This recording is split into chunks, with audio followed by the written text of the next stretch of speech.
Okay, hopefully you can all hear me now. I won't be able to hear you, so it's a webinar, so the communication is one way, unfortunately, apart from our Q&A channel, which should be open at the side of the webinar, where you can obviously put in any questions you have as we go through the subject matter. And we've got some guys on the side who will look at those queries and answer them live as we go through the webinar. So let me introduce myself. I'm Steve Blanche. I'm the CTO in Ergo, and with me for today's webinar would be Johan Smith, who is our Chief Information Security Officer, and he leads our security services team. Johan will be doing some demonstrations later on. So we're first going to focus on, what are the new threats and how we protect against them, and obviously the scenario that most organizations are currently facing, which is home working, and how to make that compliant and secure.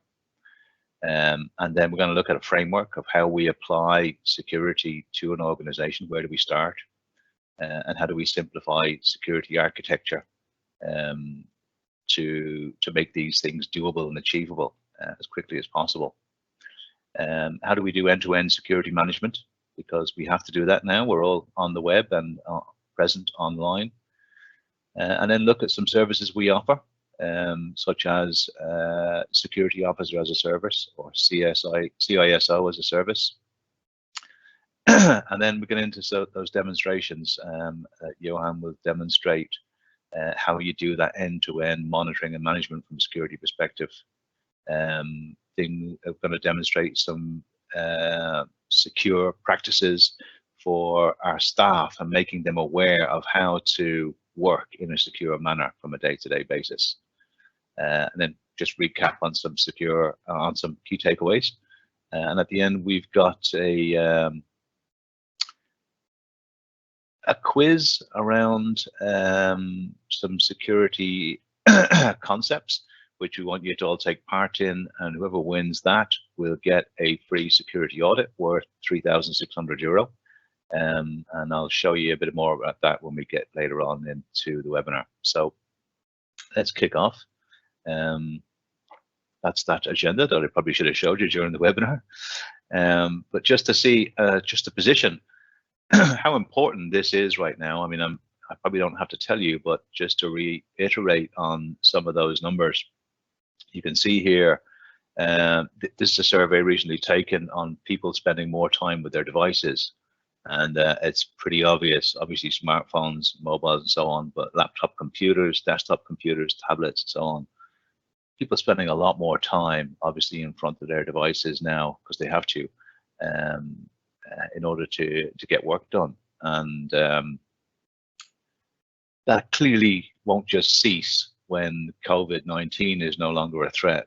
There's new ways of working being adopted. People will obviously enjoy that, some aspects of it, that lack of commute every morning and every evening, for example. And I know, for instance, that our own government has issued a directive internally to tell staff that they will be required to work at least one day a week from home.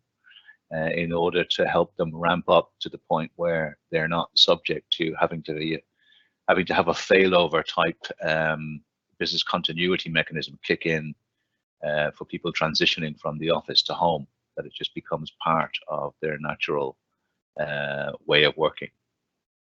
So looking at that obviously presents us with some new threats, because the traditional office perimeters and protections that we have within a closed and enclosed network environment typically falls away.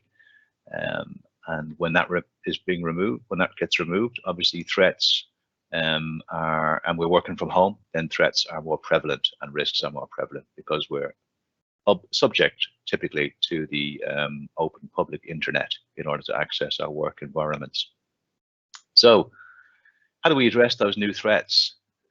Typically, we've got to look at what policies need updating. So hopefully there are security policies in place with organizations. To be honest, we find some organizations don't even have any policies around security. So We help them design those just to put something in place that you can then work towards. But what policies do need updating? And typically they will look like right now to cope with this current emergency: remote worker policy, remote access policy. And what should those policies contain? How should we ensure that people are going to be safe, our data is going to be safeguarded, and that we can ensure that we're not exposing ourselves to unnecessary risk? So that brings us to a model of compliant home working. So what do we have to focus on? What are the areas we need to focus on to address those immediate threats because we're having to cope with home working? There's obviously the individual themselves and their authentication methodologies, passwords and multi-factor authentication. We're introducing new threat surface areas with Wi-Fi. So there's our obviously home users are using home Wi-Fi. So what are the implications of that, and how do we secure that? VPN technology, so connecting into our on-prem or data center, our private data center, services, applications, data, and so on.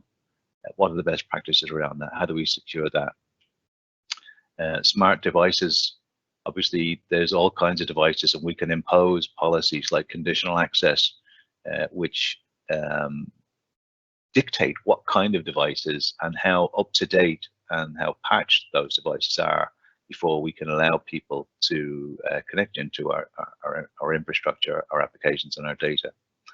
And then reporting to make sure that we do see that as we're enabling all of these policies and features, that we are getting compliance with those security policies, that we're implementing those security protocols that are being deployed. System updates, we've got to maintain our own system updates now, critically more than ever, because we're exposing them more. And then devices access, our devices internally are obviously being accessed. Our platforms, whether they be cloud or on-premise, are being accessed. Are we now sure that because they're being accessed remotely from home workers, that they are as secure as they need to be, given that previously they may have only been accessed from internal resources? The next one is security awareness, which is something that we're going to demonstrate a platform of how we can deliver that for you, or how you can avail of that to deliver that to your staff. But it's critical. Security awareness training, like our mantra is your staff are your first firewall and your primary firewall, because you know there is significant risk if they're not really aware of the best way to work securely, and aware of potential threats that they need to watch out for, you know, such as phishing emails and so forth in their day-to-day work.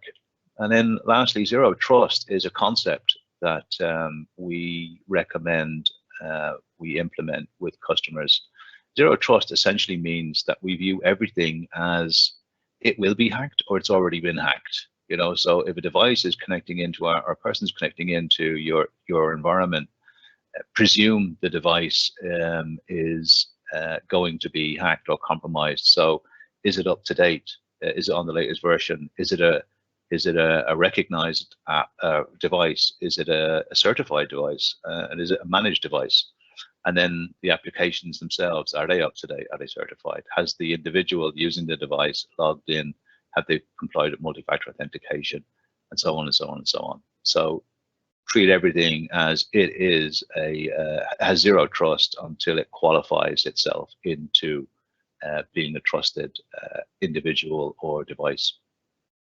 So all of that, it's a lot to think about. And then as we move through the COVID-19 crisis, and hopefully from this weekend, Leo might give us some good news on some restrictions being lifted, but they will obviously eventually be lifted. Then we're going to have to look at, as I say, a new way of working across our organizations. People aren't just going to revert back and everybody go into the office and we're all back to normal. We're going to have to accommodate this new expectation that more remote working is going to be part of our working models. And that brings with it a significant consideration for security and all of the areas that we need to address from a security response. So this slide, lovely animation.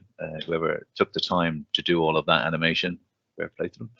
But I suppose its purpose is to highlight all of the different areas that you need to focus on. All of these areas are critical in terms of security requirements and reducing risk, because they're all in some respects get exposed more as we become online, remote work from home, and so forth.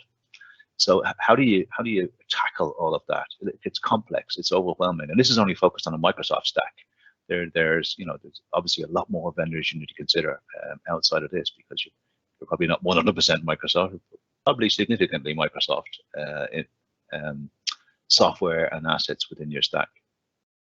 So where do we start? And while that is overwhelming, we do eat the elephant one component, one bite at a time, right? And the framework we use, the guidelines we use, are called the CAS controls. Used to be the SANS CIS CSC 20 controls, do a mouthful, but just call them the CIS controls.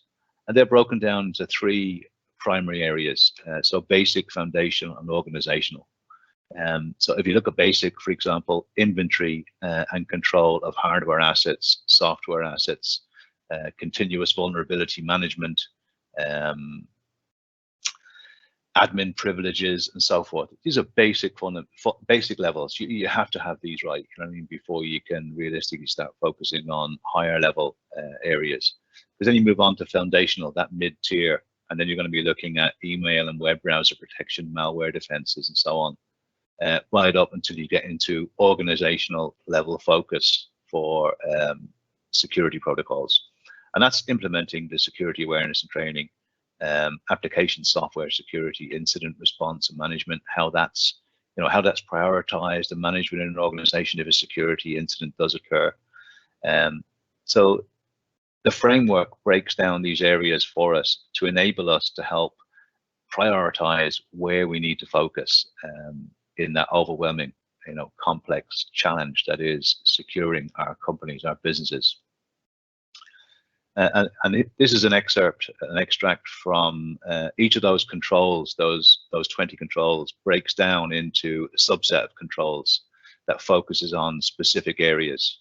And this is a breakout potentially of how this builds up to give us what ultimately is a picture of how mature we are from a security standpoint in our organization. And this is an audit report that's on its third year cycle. So we've started this engagement with the customer 3 years ago. They would have started at a much lower score than this, because 4.6 is a very high score. I don't know who this customer is, but I do know who they are, but that's a very high score. But that's after 3 years of a lot of work in ensuring that they start to mature and be compliant across all of those controls, so that they have their business protected. And you can see the maturity level of the organization has increased significantly over a 3-year cycle. So essentially that breaks down to policies, controls, automation, and reporting. They're the 4 primary drivers behind how you implement the protocols around all of that framework. And you can see this is an extract of some of I suppose some of those controls.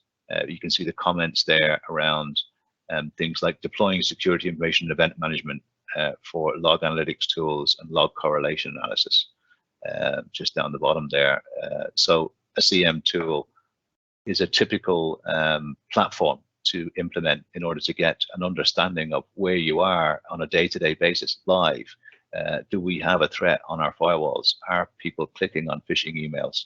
Do we have weird logons from staff, and so on and so on? All of those being monitored in real time. And that brings us to, that helps us simplify our security architecture so that we can, set up rapid remote working from home scenarios quickly, because we've got a framework in place that identifies how we do that in a secure way. And that enables us to set up secure communication channels. bring our on-premise or hybrid cloud environments under that secure CAS Controls framework, and then identity stores like AD, or if we're using third-party ones like Okta and so on, that they are part of this framework, and that we have the right protocols like multi-factor authentication and conditional access protocol policies applied to those identities through into our cloud platforms. So they have to be incorporated with the same level of security exposure and risk consideration. Like, we have to consider them with zero trust, just as we would any of our own component parts. So whether it's IaaS, PaaS, or SaaS, they have to have the same kind of policies applied to them. And then user and system generated event data. So where we're getting logs, security logs, or incursion events happening, that we have that data that we are monitoring on a continuous basis, a live basis, 24/7. So that potentially gives us a focus on end-to-end security management. So how do we do that? So once we get past that critical crisis of the situation we're in right now with COVID, for example, and working from home, we need to get into services that will deliver end-to-end detection, end-to-end reporting, remediation. So if we do spot something, how does it get resolved, and quickly is a response? So what kind of response do we expect in terms of resolving an issue? Like if someone is logging on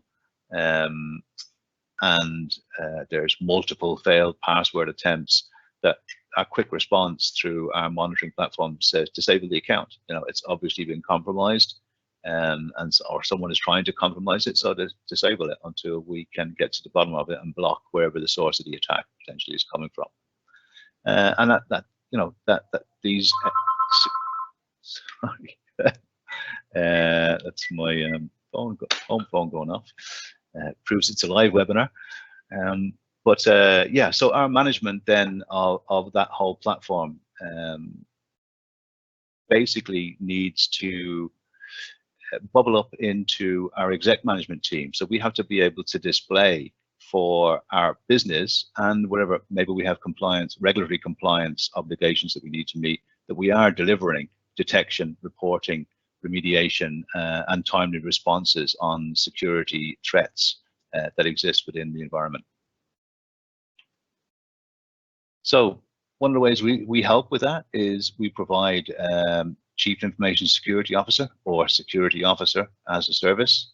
What does that mean? So obviously there is a security officer, and that's done. A lot of organizations don't need a full-time person to hire, so it can be done on a part-time basis depending on the size of the organization. And what do? So they create your business-aligned security strategy. So they look, for instance, we come in and we would run, for example, a security assessment and audit against your environment, against those CAS controls. And then they would create a business-aligned security strategy. So it's business-aligned because obviously different businesses have different priority areas. And then design and create the security policies that support that strategy. So it could be all kinds of policies, but the policies have to support the business strategy. Then evaluate the security posture. So as I said, where are you now in terms of the CIS 20 controls versus where do you need to be to align with that business strategy from a security perspective, and what's the gap between?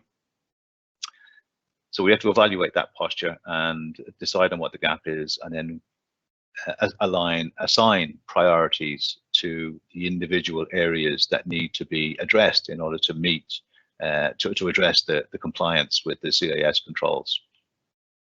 And that will be, and then the security officer will also supply security advice and consultancy at an exec level. So where you need, especially if you have regulatory compliance, and I suppose with GDPR, everybody has some form of regulatory compliance, that you have a security officer to live on board with your exec team to help them in addressing security considerations. And that could be through engagement with customers, suppliers, your own internal teams and staff, etc. or presence online, whatever that condition needs to be. And then to deliver security governance compliance, obviously that security officer then on an ongoing basis helps to ensure that we have the monitoring in place, that we're aware of security risks and incidents, that we're doing something about them, that our organization is complying with our security policies and strategy that we've created together, and that we're compliant with either internal policies or external regulatory bodies if your industry is aligned to an external regulatory body. So that brings us on to managed detection and response. So managed detection and response basically focuses on that that view in a real-time basis of how do we detect what's going on in our environment. So we've got all of these exposure points, people working from home, cloud services, our internal infrastructure and applications and data being exposed for access.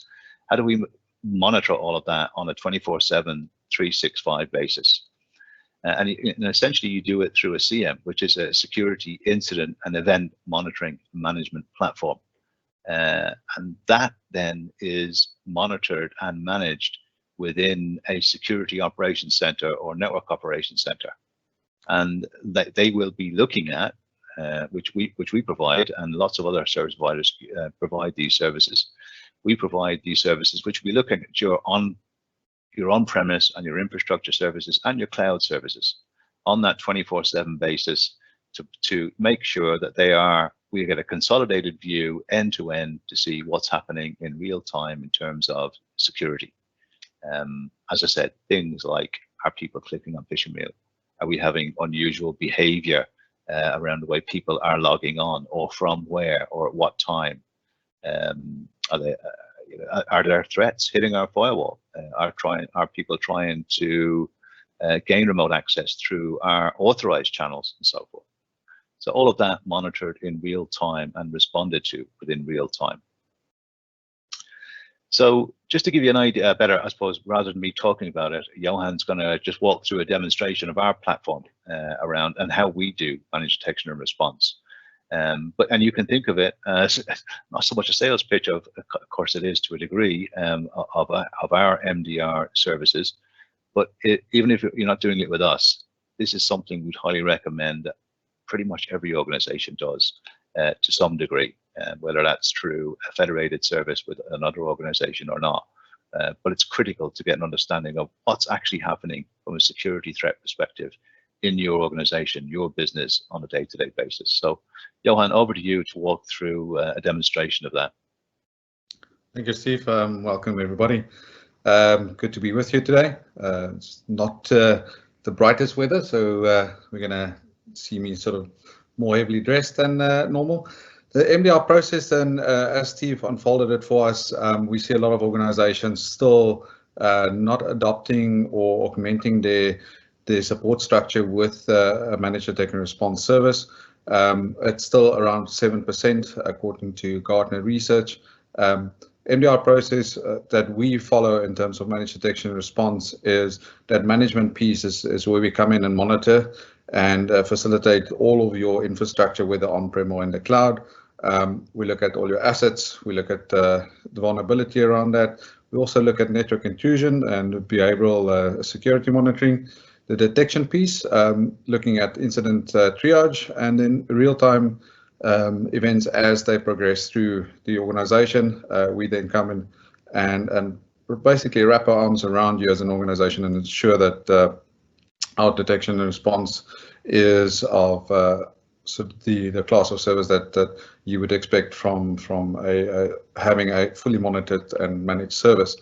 The processes itself, we have multiple investment in different teams, so we work on the human element. A lot of our processes are automated on first year, informed by the SIM, and then move into a level 1 or level 2 team in the back end.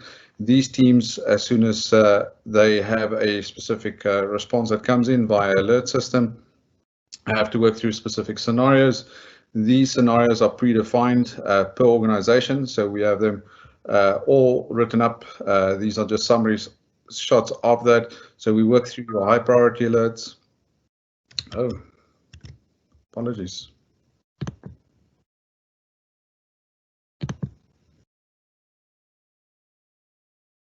There we go. Hopefully that's my screen shared. Not quite yet. I do apologize. So I'm just going to run back one shot here and minimize Steve. Apologies. So in terms of our level 1 process, we have that defined in our level 2 process. Up to level 3, where my security team would then become involved and help in terms of an incident if there's specific triage that needs to take place. Coming back to the document I was alluding to just now, so we have specific scenarios that are built out around the specific intent, what the strategy was, the method, and the scenario. So our teams are fully informed as to how to react and work through these different scenarios. So whether it's high priority or low priority, we as Ergo have our own prioritization. So the team has got it's partially informs the prioritization as part of an MDR delivery, and then we take your information set that you give us, and I'll get to that just a little bit later on, where we then create those specific scenarios around your organization. We have the generic one, so ransomware is very relevant today. All of the major threat reports that you see today are talking about ransomware and the account details, valid accounts that are being compromised. So we have a very specific set of circumstances that we can take our teams through and what they would need to do and how to perform in terms of if a ransomware sort of event has occurred. We then look at how are we doing the alerts from the backend. So we have the service desk support tool. The tickets would be automatically created. And then the SIEM tool, as Steve pointed out, whether you use the SIEM tool that we provide or use your own SIEM tool as part of the service delivery for you, that gives us an idea of specifically what alert and where this has happened in terms of that organization. So we can see immediately from the SIEM tool as the user or the agent on our side moves through the event that has occurred. In this instance, a new user being created. The alert came in via email. They looked at how to respond to that and whether that was following a specific set of processes for that organization. And then the person behind this specific task, the level 2 person. So our level 1 team is eyes on the board. They are watching and ensuring that everything is happening as expected. The level 2 team will then go in and react to the specific alert as it moves through. We can see a new user was being created. We can understand where it's coming from. And then you can actually go in with the SIEM tool and drill down to very specific sets of detail. So where does it sit? What space does it come from? What sensor gave you the information set that you're looking at? And give you some granular pieces of information to allow you to move through and then support the organization in terms of how we respond. Every customer has a specific playbook. So again, once we have sat down with you as an organization, we will create your playbook and look at what is the first response actions around your critical service accounts, your critical assets. So services, business services that have that ICT support systems below them. What are the critical ones? What are the role that we need to look at and how to define that? And then what is the specific inputs that we need to take those resources and how to respond to them. So working through your contact details from an internal point of view, from Ergo's point of view, and from the organization's point of view, we know who to contact, what their roles are, the time of day that we need to contact you, and your preferred method of communication. So are you actually more using Teams or you using prefer a phone call? We can then work through that and then take you through those immediate next steps. Communication is also scripted, so we have our teams, they have a general way of speak so that we're consistent in the way of delivering. So we have our scripting, so similar to contact centers, having these scripts in front of them, knowing how to communicate with you as an organization, and take you through that process of what is the current incident for you, and then stepping you through the different means and assisting. The managed response piece. So once the level 3 or level 2 person has understood what those incidents were, what was that threat that presented itself, now from the managed detection piece, we move into response piece. So how do we contain that event? So we talk about breakout time. A lot of organizations today are trying to achieve the 1-10-60 rule. So detect in 1 minute, look at that incident in 10-minute time frame, and then inside 60 minutes, can you contain that specific event?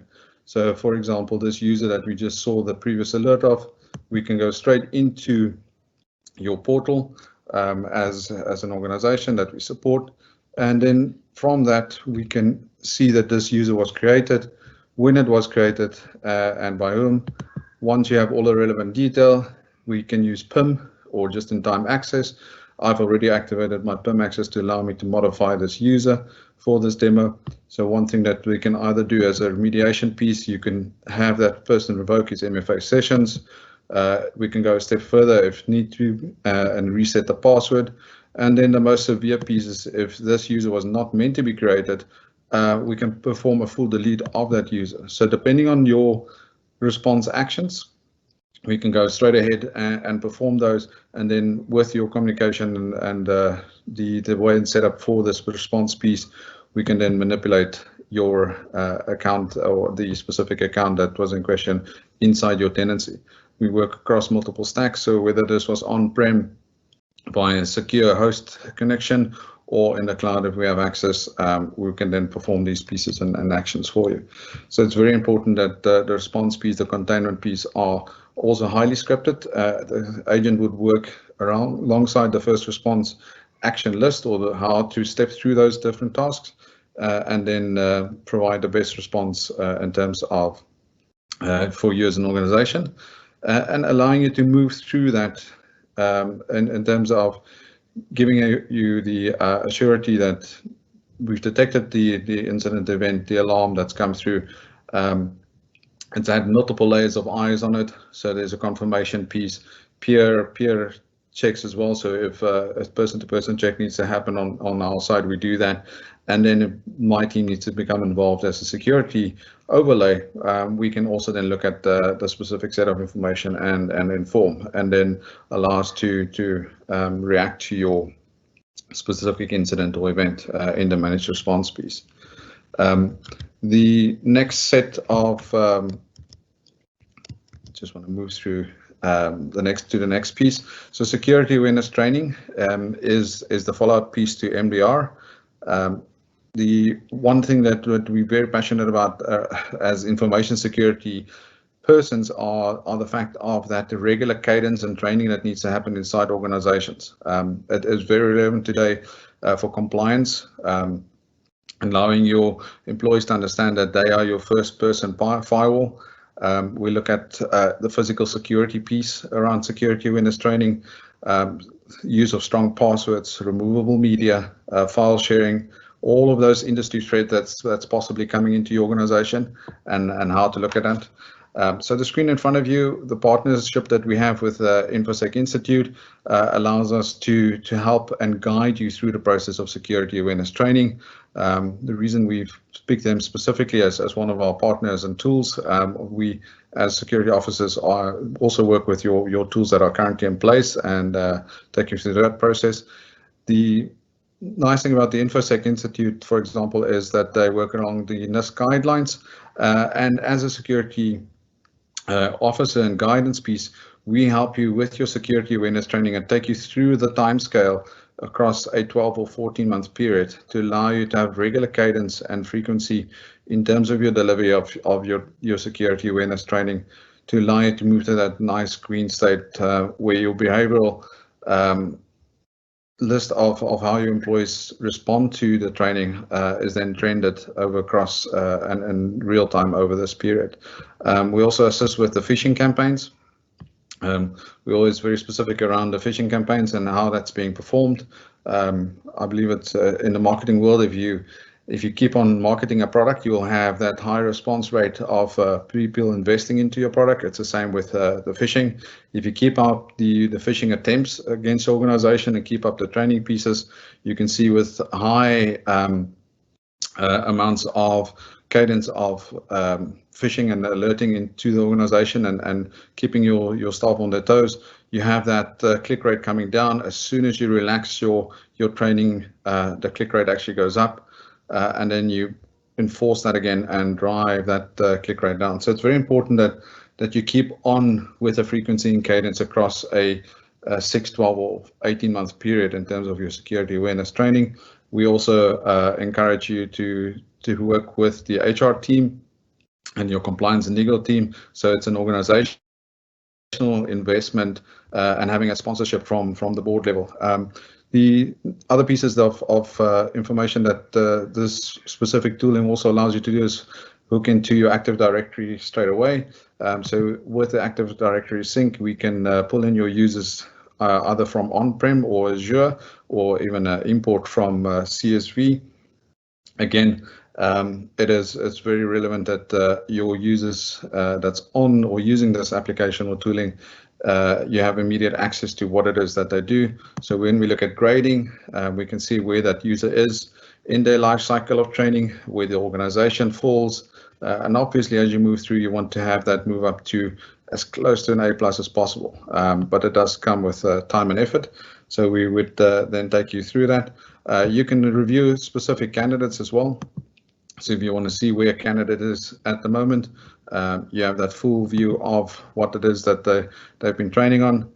Obviously giving myself a C there, not too good.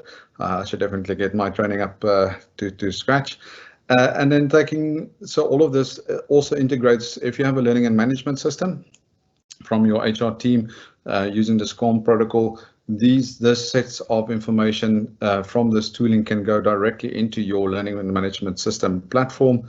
So you're immediately informed in terms of where your users are and what it is that they're doing. The other good thing about this is the phishing simulation. So again, you can do very specific things around your cadence of keeping your categories up to date, where you're on, what month, what it is that you want to concentrate on to that month. If we look at the type of templates that is available to you, you can actually see how very real it looks like today in terms of when that email comes through to your organizational users. We see in, I won't say in real life, we'll see in organizations today that users around this COVID-19 pandemic is already at the heightened state, and creating that more sort of energy and urgency around emails coming in. Everybody's trying to answer as many emails as possible in the shortest time frame, working from home. They feel different types of pressures at the moment. Again, having this type of training then allows them to rethink when they receive an email. Is it a relevant business process? Is it outside of, is there, how much sort of, is it away from the baseline that you normally would work with? Again, if we click on this, you can see the next screen coming in from this training tool platform. It's very real. It looks like it's a Microsoft splash page that you would normally log into.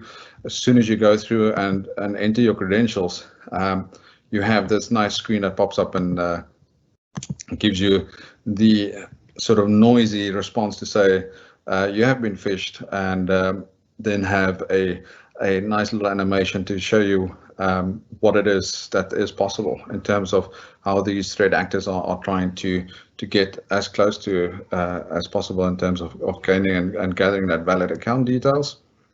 The other good things about this is the fishy domains, also very good, sort of a nice one everybody uses. So for example, you have all of these domains, you can register your own domain in this.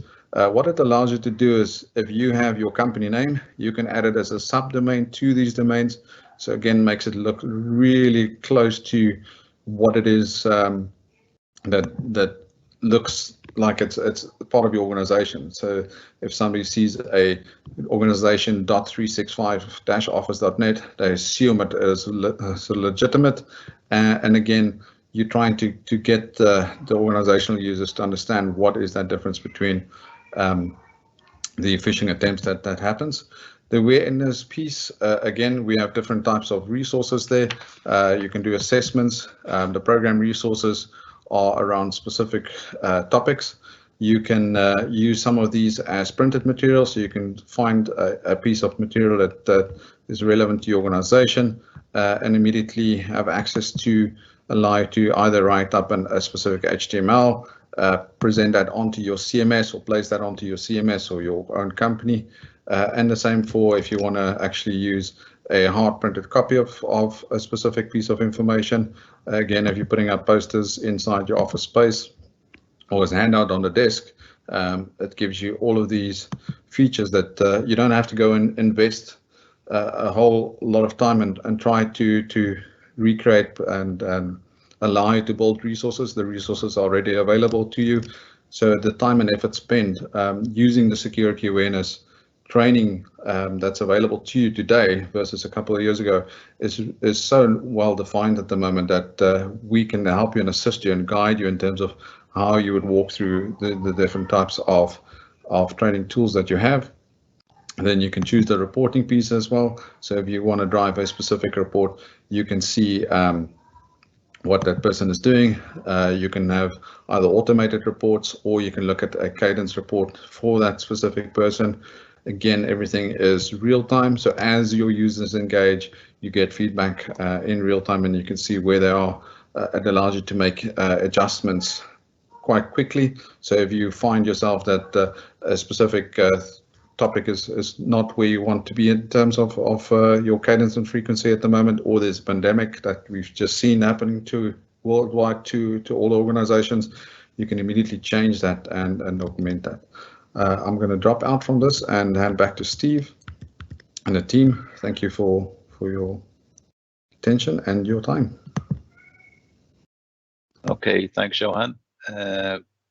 So yeah, obviously the user awareness and adoption is a key one, and I suppose Johan focused on the phishing attack there. I mean, there's lots of different subject areas that we would advise on training staff in. That could be mobile. How do you secure mobile access and mobile devices and so on? Physical access, social engineering.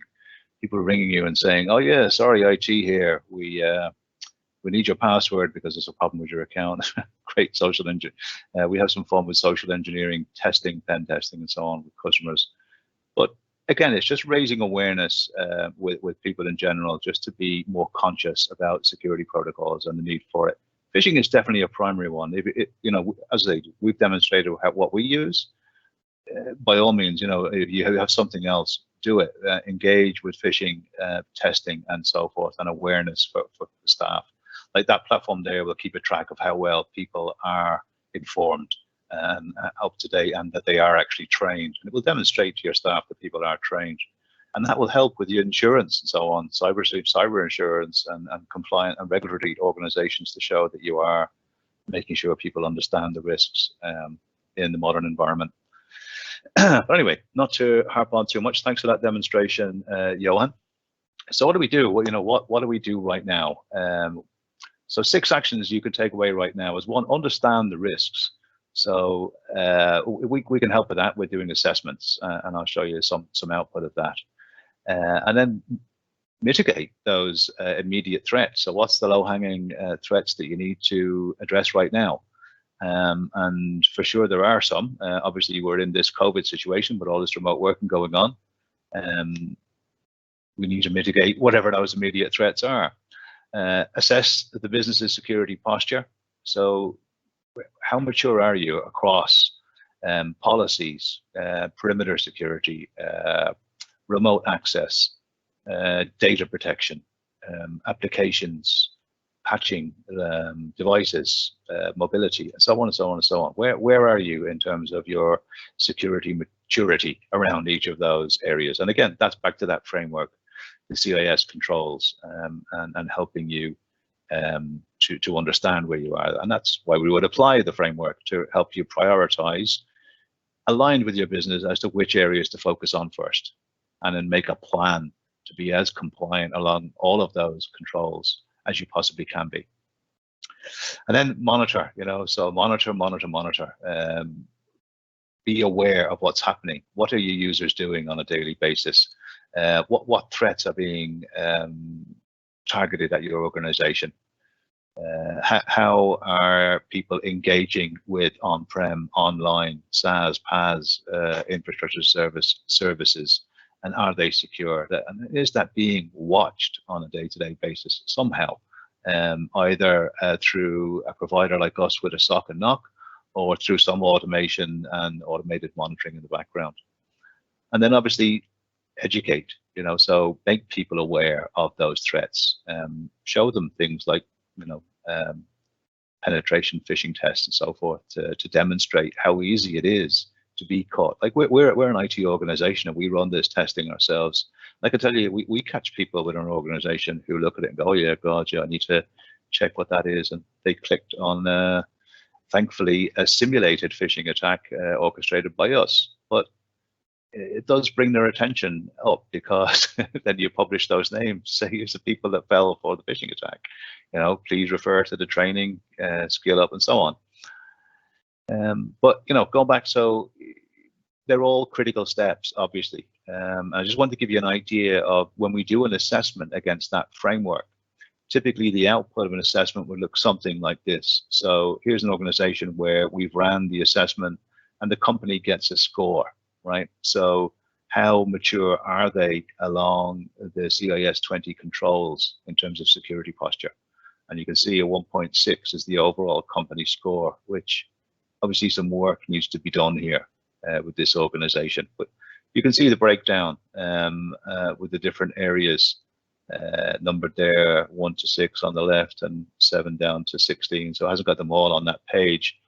But you can see on the left-hand menu, the report that we create will give you recommendations around what to focus on first and what actual steps to take in order to mitigate each one of these risks and bring up that score to reduce and be more reduce the risk and be more compliant.